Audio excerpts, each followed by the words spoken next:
Hello and welcome to episode 2 of All Filler No Thriller. I'm your host, Anime Danime, and with me is Bob, Date Bayo, Chris Wolfhard, This shit looks like Street Fighter. and Dr. Agro. I'm always fighting dreamers. I'm fighting dreamers right now. And that's right, this time we reviewed the 5-episode filler arc, The Peddlers Escort Mission. That is episodes 187 to 191. Or if you just want to watch along, I know a lot of you are going to pause right now and go watch it yourself before you hear our review that spoils it. That is season 8, episodes 1 through 5 on Netflix. What a banger season opening.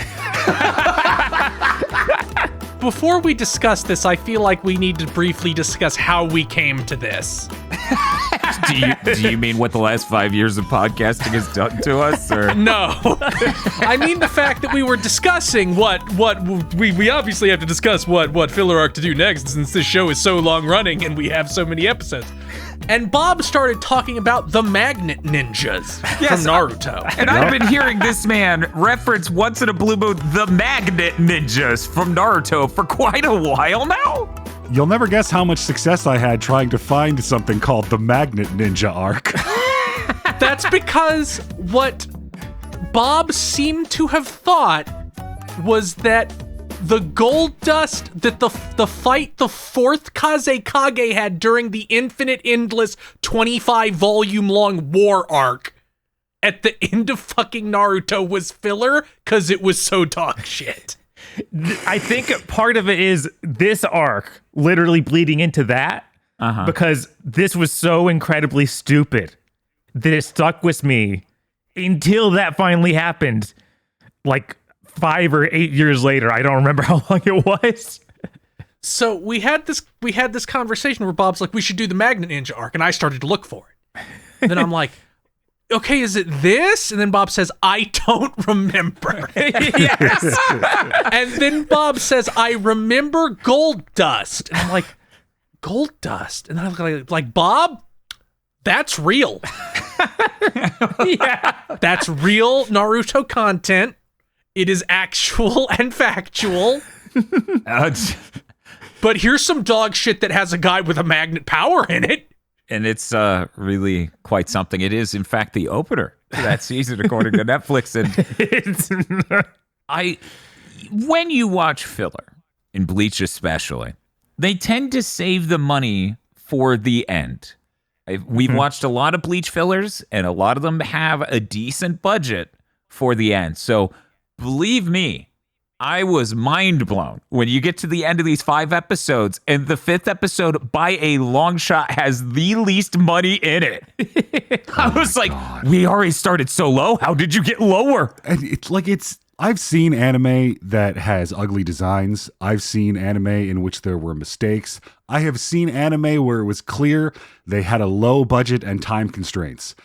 This looks like it was done on purpose as a bit.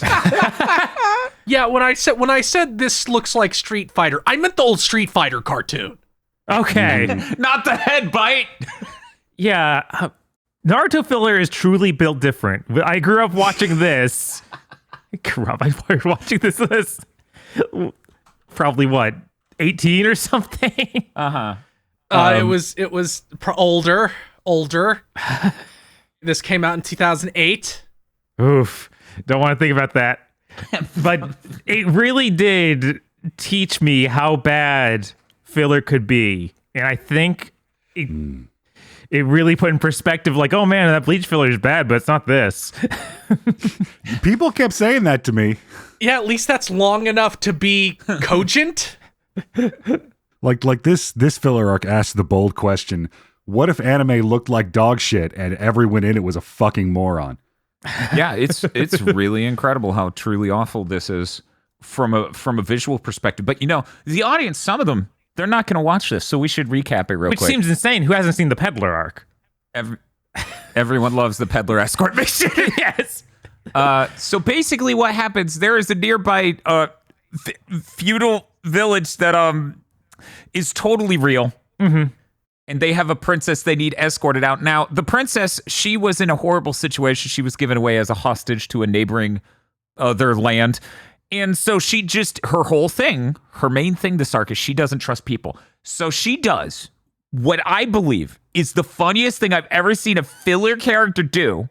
She fills out the forms deceptively to the ninja village to go, oh yeah, it's no one important. We can take scrub ninjas. It'll be fine. And then when they come underprepared, she's like, this is your fault. You did this.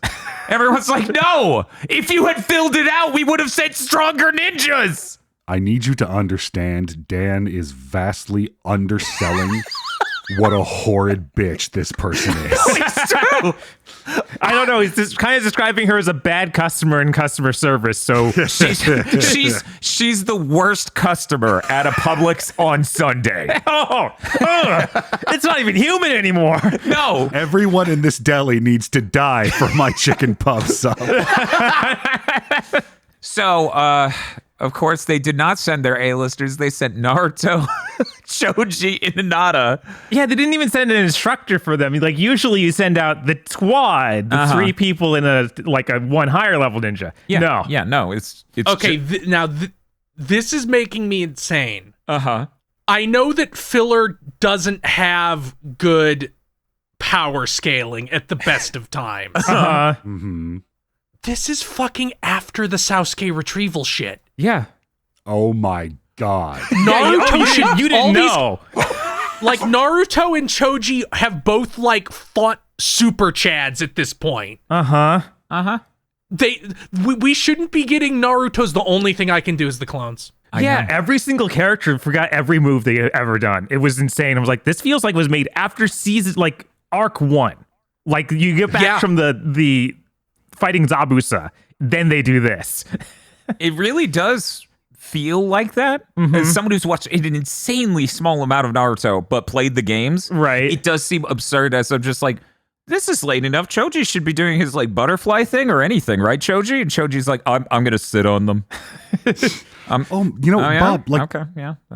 you said like, oh, this feels like it was right after Zabuza. It sure does, because they reuse a couple set pieces from that arc. I also said that while watching this. I'm like, yeah, this is you're just stealing from that. That happened, what? 7 seasons Yeah, ago. something like that. 180 episodes ago. 180 episodes ago.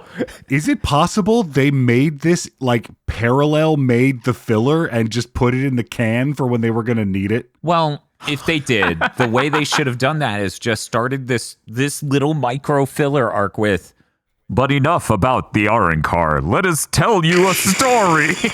But enough about Sasuke. I feel like they should have done something more like that, because for all of the stuff that happens, like, this is the worst filler in Naruto. This is the stuff after the retrieval arc, so they don't have Sasuke anymore. But they have to fill, like, 20 plus episodes and do these bizarre mini arcs and have one-off episodes. It's crazy. They weren't just like, hey, let's ignore that we lost Sasuke and all the repercussions of that. But yeah, no, so it's an escort to get this princess out of the land she's supposed to be ruling over because it's under attack and getting exploded. That's it. The powers the villains have are absolutely hilarious, and all of it's drawn terribly. What the 3 they called their ninja alliance something. I don't remember what it was, but it was just like these 3 obvious jobbers somehow have their own squad of ninja and have taken over the whole country. It is the Jonin, which literally means evil ninja. Are you serious? I thought that they were just messing up the pronunciation and they were supposed to be Jonin. No. So their names are Renga, the leader with ice powers that makes lenses to concentrate sunlight. Giga, To blow up the ground. to blow up rock. Yes, that's how rock works. You heat it up a little and it explodes, all of it. Yeah, I think that was like, this is the whole Kenya is made out of gunpowder or something. Yeah, because we had just come from the fight where it's like, oh, this hole in the ground's rich with iron, so I could use my magnetic powers to do this. I'm like, oh, and then we moved over to Gunpowder Valley. I see. This is at least staying consistently dumb. The land of greens is sure crazy. It is wild. It's also yellow.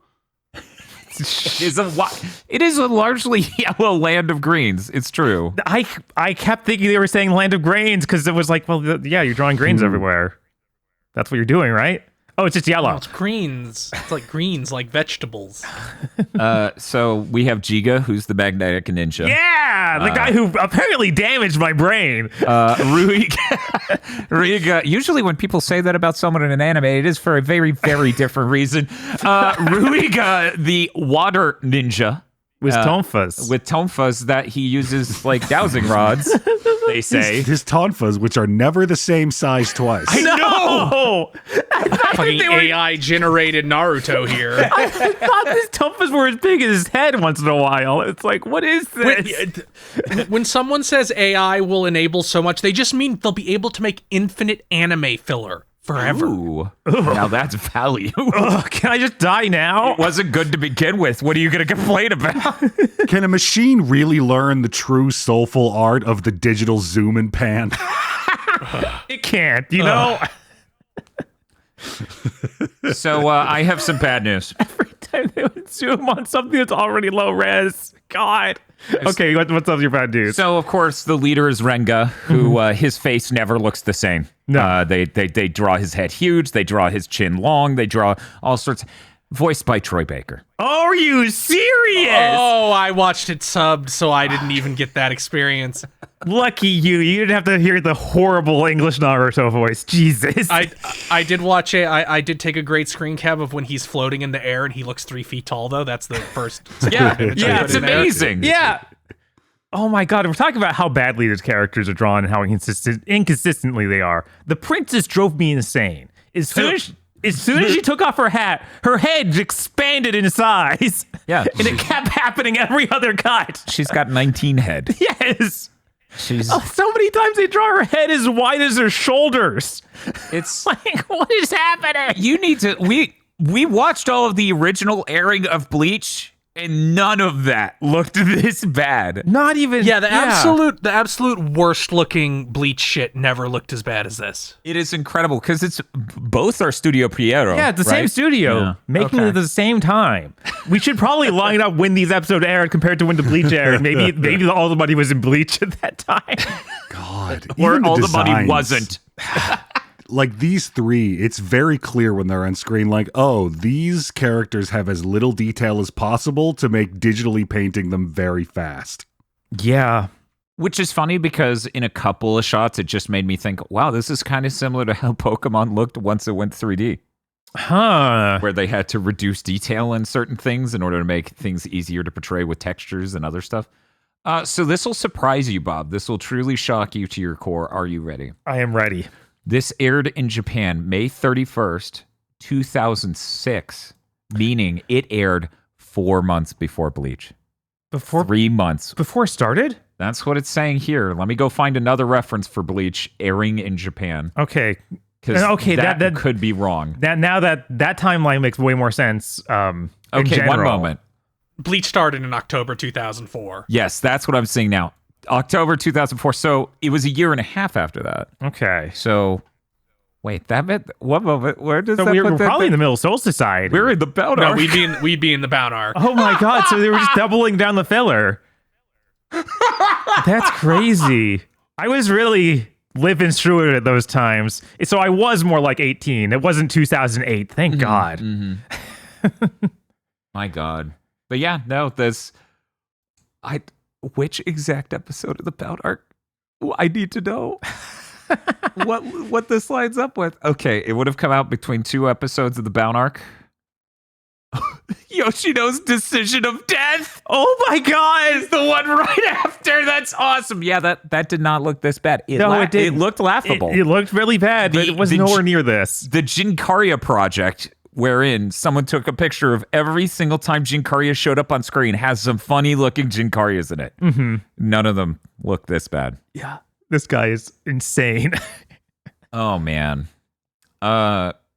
it's such a thin plot, and I haven't watched a lot of Naruto. Are Naruto fights usually just a bunch of people run up on each other, throw shuriken, and then we run away? This is literally nothing like any Naruto fight. Like none of these. These All are right. just crazy rudimentary. Like there's one shot early on where Naruto does like a spinning handspring into the bushes, and I'm like, oh man, I was still riding the novelty at that point because Yeah. I was just watching new stuff. This wasn't crashing into the middle of canon content for me, so I'm like, oh, this is gonna be great. This anime looks all right. I don't know what I was worried about. And the rest of the fights are just the worst, stupidest shit in the world. It's true. Oh my god. Yeah, I too. At the beginning, when they put a lot of animation into that dodge and stuff, and I was like, "Oh, that's cool. This is great. This has such a different energy to the fights from Bleach." And then by the end of the 5 episodes, I'm like, "Yeah, it sucks. That's the difference. This is worse than any Bleach fights I've ever seen overall. Holy crap!" Although, if you watch the dub, you closed your eyes, you got to hear Orihime win a fight. Oh, so I know. That was great. What a novel Yeah, experience. that was bizarre. Hinata wins a fight by herself. Meanwhile, it takes the entire rest of the team and a filler guy to beat the Tonfa man. Yeah, that was pretty weird. But hey, that might be Hinata's only kill in the show. I don't know. That's so depressing. And they win because he forgot the weakness of his power that he was aware of 20 minutes earlier. Yes. Yes. He just forgot. Yeah. Everyone in this arc just makes wrong decisions. I better avoid that place because my powers don't work there. Well, obviously, I should chase them into that place. I like how they all declare that, like, oh, I have the craziest, sick, nasty jutsu in the world. You're not ready for my jutsu no one's ever seen before. The dumbest horse shit ever. I like how when every one of them dies, they're like, "Oh, good, you killed him, though I didn't have to." It's like, what? You didn't think anyone would ever question your rule here, and you might need a team of 3 powerful ninjas? So here's what's amazing to me. He says that it's sort of nighttime. It's becoming day again. And he has a line shortly after that during bright sunlight where he's like, "It's a good day." And he's hopping across what appears to be light platforms. Yes. I was like, oh, this is a bluff. He has light powers. He couldn't have done anything at nighttime. Yeah. No, he has ice powers, and they just suck straight up. And coincidentally, he couldn't have done anything at nighttime. I swear to God, when Naruto's like, oh, he's got ice powers. That's why it was invisible.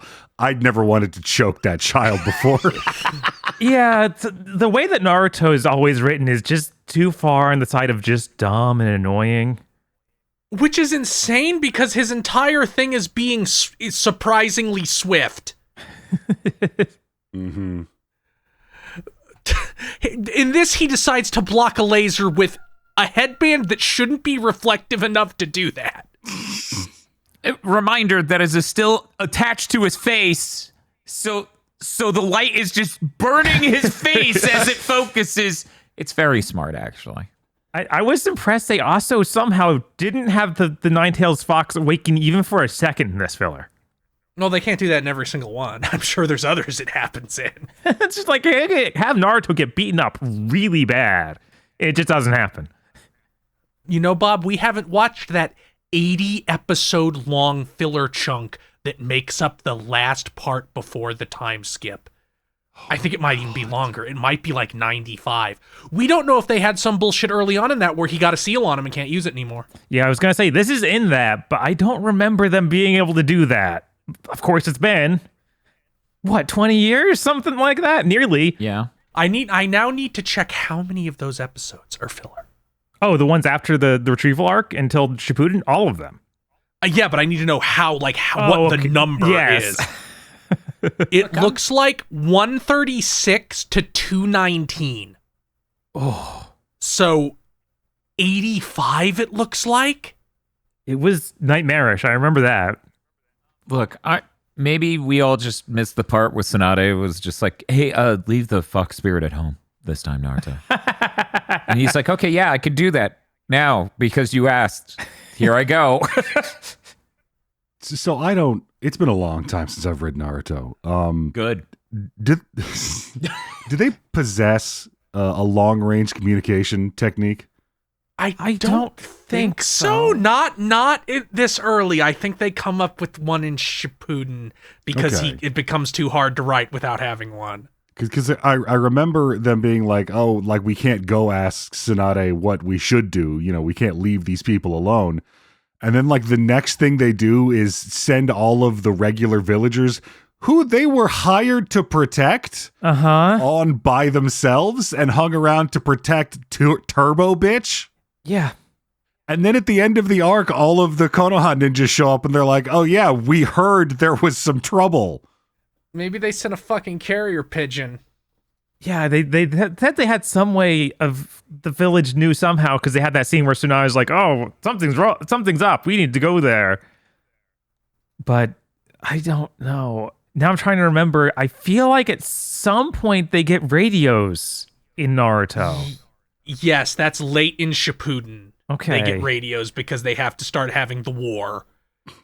Like they had VHS pretty early on. I know they have full-on VHS and televisions and stuff in the background. Yeah, like you have all these fucking peasants that look like they're from like the Warring States era, and then one of them just hands like a modern bag of chips to another one. Yeah. It feels like the world building in Naruto is always just like not quite done. It's like, oh yeah, that stuff looks cool, so it's in the background of shots, but as far as what that means for what this world is like, I don't know. The two guard ninjas that use the flower powers that were childhood rivals who used the exact same power. Yeah. Because that's all the only ninjutsu they've developed in the country of Green, I guess. How depressing. Yeah, why? It feels like those two get a bunch of focus in this, even though one dies immediately. We have to keep hearing about the other. The other guy gets so much focus, and then he gets bumped by the snoot of a shark and is out of commission. Yeah, it's like, oh, my roots are busted. I swear, I'm gonna sit down for the rest of the arc. Oh my god! Like when the first guy's fighting the first evil ninja, like he manifests a bunch of flowers and sends them flying off in a direction without touching them. And then his next line is, oh my god, he altered the trajectory of the shuriken in midair. Oh, Bro, that's like Ninja School 101. We don't have ninja school in my country. That first fight is so funny because you see him do all that stuff, and then he's for no reason running circle around the water guy. Like, he's just sprinting in a circle around him. It's like no attempts at attack were made. Oh, every one of these fights is miserable. Sometimes they're funny. And somehow they have one in every single episode. Like, yeah, at least one. Yeah, like I feel like Bleach didn't do that in the filler so much. No, that you would get episodes where no one fought. Mm-hmm. Usually they would start the beginning of a fight, like very barely, of like, oh, we're going to have to fight. And then it would be the next episode. So, like, that prior episode didn't actually have a fight. He just, Koga ran into someone. Right. So, like I said before, I don't remember a lot of Naruto, the details very clearly. But I do remember, like, after I stopped reading it, a bunch of years passed, and Hinata started showing up as like, top-tier popular waifu character. Mm-hmm. And my first thought, and it's still the thought I have to this day of, did Hinata do anything in that series? I'm trying to remember. Hinata has never done anything. Like, I think she was barely in it. They have her save like Naruto once or something from in one of the big bad Shippuden. guys. In the original, she never does. Yeah, in the anything. original, before they do the time skip, she basically does nothing. They set up a whole movie for her to do something, and she does nothing, and that upset me greatly. Oh my god! So I'm thinking like she's got to do more in the anime than she does in the manga. And if this is the measure of the filler anime that they added, who the fuck are fans of this girl? Well, she's cute and soft spoken. That was enough. That's it. She sounds like Orihime. Oh, that's yeah. Yeah. Yeah. Uh-huh. I really think that during this filler, it should just blare that goofy music Naruto has. The do do do do do do do do do do do. Yeah, just blare that the entire time for the filler arc happens, and you just know. Then you okay, know. I can just sign out. Oh my god! Sorry, speaking of music, the theme when Naruto's fighting the last evil ninja it's just the riff from Master of Puppets. Yeah, Dan was saying the same thing. I thought it was a It's Symphony so of Destruction Damn it. I mixed Oh, them no, up. no, I think you're right. Okay, Okay, good. Okay. Because I was yes, like, you're right, because I got the line, like a marionette, and my wires got crossed. No. It was amazing because I was like, this is like if Boston covered Symphony of Destruction. I was cackling. God. It's like the song Rock and Roll Band crossed with Symphony of Destruction. And I was losing it because I spent the whole arc going, well, if this is truly made by Studio Pierrot, I'm waiting for this music to just rip off a Super NES RPG. Mm-hmm. And then that happened, and I'm like, close enough. You know what? That's That's the RPG would definitely steal that song. It would 100%. This is hilarious. I approve. Probably one of the most remarkable things to happen to this entire arc is that song, frankly. Mm-hmm. Yeah. However, I did win a bet against Bob where I said they will just go this whole arc and nothing will be cool enough to get the C fight song. They know. They won't play it because they know. Right. Come on, the snowflake centipede? That's not worth it. No, it's not. What is the deal with that one? Like that. His powers are so goddamn dumb. Yeah, like they didn't know. They just made him do that. They were just like, he's gonna have light powers and he can spy on people. There's like, but he doesn't have light powers. He has ice powers. And then they're like, well, put it in anyway. I don't care. Listener, you need to understand. He has a snowflake crystal centipede snake thing. And his eye can see through the front and it projects his eye outward from it. This is just a thing. His other powers are making a lens in midair and blowing up rocks. It's like, I have ice jutsu. How are you making it float? Ice. Well, you see, Haku in season 1 made the ice float in midair. Yeah. That's it. Jesus. Yeah. Wasn't that a bloodline technique or something weird like that? Shut up. Okay. Oh, good. He shut up. Yeah. I wish there was more to describe here as the plot unfolds, but there's barely anything. My summary at the beginning basically covered it all. Yeah, it was impressive. They stretched that out to 5 episodes. Yeah. Well, that's why they had to have one guy last 3. Yeah. Isn't that weird? The fucking water guy lasted like forever, and then the other 2 got killed instantly, including the boss. Yeah. Yeah, that was weird. Oh my God. Then the whole last conversation with like all the characters lined up and not being animated, and they kept digitally zooming on them one at a time to say lines without moving. Uh-huh. And then the princess asked Naruto to stay and help her run the country. It's like, what are you talking about? He's a 12-year-old who blocked a laser with his face. Oh my God. Reminder, that same 12-year-old lectured her about he would never serve her as a ninja? Yes. What? Well, she turned over a new leaf. Yeah? After hearing, oh my God, the flashback where we find out the backstory for her dad, because her dad told his entire backstory to the random invading ninjas. It's like, what is happening? These are some thugs literally coming to kill you. Why are you telling them your whole life story? They don't care. Yeah, it was very strange. He's like on his knees and they're about to kill him, and completely inexplicably, he's like, hey, here's my daughter's entire backstory and the tragedy of this event. And they're like, bro, stop trauma dumping. I'm going to say what we all are all thinking, or at least Aggro is thinking. Lady Rurichiro clears. Oh, yeah. Straight up. Of course. I don't think anyone in Filler Bleach doesn't clear every one of these Jonin. Yeah.